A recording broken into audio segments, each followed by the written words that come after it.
Welcome to The Explainer. Today, we're going to peel back the layers of history, but not in the way you might think. We're talking about how stories get recorded, how they're saved, and, get this, even how they're designed. Believe it or not, there's a wild connection between a brutal crime from the 1700s and the font you're probably looking at right now.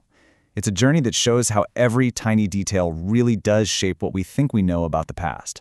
So let's go back in time. Picture this. It's the 1780s. You're on a dark, lonely road just outside of London. As you can see from this Goya painting, travel back then wasn't exactly a vacation. Nope, it was a terrifying gamble. Every shadow could be hiding someone waiting to ruin your day, or worse. And for one particular family, that nightmare became all too real. Now, this quote, this isn't something out of a scary storybook. This is a real quote from a real public notice, what they called a broadside, that was printed right after the Reverend Dr. Martin and his family were attacked. It's just a raw, in-the-moment account of an event that absolutely shattered their lives. And you know, the historical record gives us these incredible, specific details. We know where it happened, Finchley Common. We know it was a big gang, maybe 8 or 9 guys, armed with pistols and swords. We even know their footman was shot and killed right there, and that the trauma basically broke Mrs. Martin for the rest of her life. But, and this is the big question, how do we actually know all this? And maybe more importantly, does the source of this info really tell us the whole story? Well, the short answer to that, absolutely not. It's not the whole story, not even close. Because you see, the type of document you happen to read from this time, well, it completely changes the picture. A sensational newspaper report versus a formal court record, they might as well be describing 2 different planets. So on one side, you've got the public image, right? Fueled by these wild illustrations of guys like Dick Turpin, this cool, dangerous highwayman. It's this almost comic book version of a super criminal. But then you have the reality. You have the Old Bailey courthouse, where the real stories were coming out, under oath. And trust me, those stories sounded nothing like the legends. I mean, just look at this disconnect. The newspapers were screaming about an army of desperate thieves. You know, these big, organized, professional gangs of pure evil. But when you actually read the court transcripts from the Old Bailey, it's a completely different and honestly a much sadder story. Most of these gangs were just 2 or 3 guys. A lot of them were kids, first-time offenders. Many were just regular guys, tradesmen, soldiers, who were out of work and had no other way to feed their families. Let's talk about a guy named John East. His own words from his trial are just, wow. He wasn't some cold-hearted villain. He was a 45-year-old dad with a sick wife and 7 kids, pushed to the absolute edge. He was so obviously desperate that the person he robbed actually spoke up for him, asking the court for mercy. Think about that. So what's the big takeaway here? It's that the historical record is never just one thing. It's a messy collection of different stories, and the one you happen to pick up completely changes your understanding of the past. So, this whole idea of a single definitive story, a source you can trust above all others, that brings us into the modern age, and to maybe the most famous historical gatekeepers in the world, the New York Times. Okay, so what does paper of record even mean? It's kind of funny. It has 2 different meanings. First, there's the official, kind of boring legal definition. It's just a local paper chosen to print things like legal notices. But the other meaning, the one we all think of, is the one with all the power. It's a title, an honor really, that historians and librarians give to a newspaper they see as the most complete and trustworthy source for what happened. Now, here's the thing.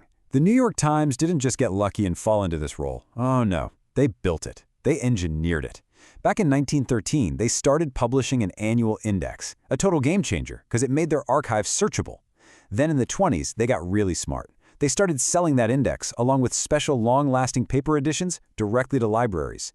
And by 1927, they were all in, even holding a contest about why they were the newspaper of record. It was brilliant marketing, really, a masterclass in cementing your legacy. But hold on. Is the story of a record really just about the words they choose to print or how they organize them? What if it goes deeper, like way deeper? What if it's baked into the very shape of the letters themselves? And that's where our story takes another turn. We're about to talk about the most famous font in the world, and it all started with a public takedown.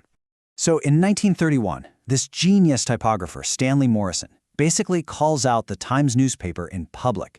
He writes this blistering critique saying they're badly printed and typographically behind the times. Ouch, that's a gutsy move. But here's where it gets interesting. Instead of getting mad and writing him off, the Times did something amazing. They hired him. So Morrison teams up with an artist named Victor Lardin, and together they create, you guessed it, Times New Roman. It debuts in 1932, and it's perfect for a newspaper. Super easy to read, but it also saved a ton of space. But here's where the drama starts. Almost right away, it kicks off this huge corporate feud. In 1945, an American rival, Linotype, pulls a fast one and trademarks a version that's almost identical, calling it Times Roman. And that one move, it lit a fuse that would lead to the massive digital font wars years later. And this was the battlefield. These letters and symbols that we see every day, they became the soldiers in a secret war fought between the biggest tech companies on the planet. A war that played out in every single document we ever created. So think about it like this. In one corner, you had the original British company Monotype, and they licensed Times New Roman to Microsoft. In the other corner, the American company Linotype licensed their version, Times Roman, to Apple and Adobe. So for years, every time you typed a paper, these two versions were secretly duking it out for control of our screens. It was this hidden battle, fought over microscopic differences in letter width and curves, buried deep in the code of our computers. Okay, so let's tie all of this together.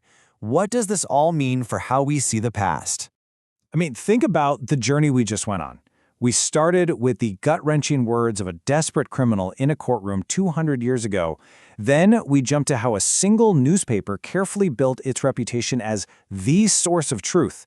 And we ended up looking at the design of the very font used to tell those stories. And what does it all tell us? It tells us that the record is never just the story. It's the box the story comes in, the vessel. Every choice, what gets written down, how it gets organized, even the font they use to print it, all of that becomes part of the history itself. You can't separate them.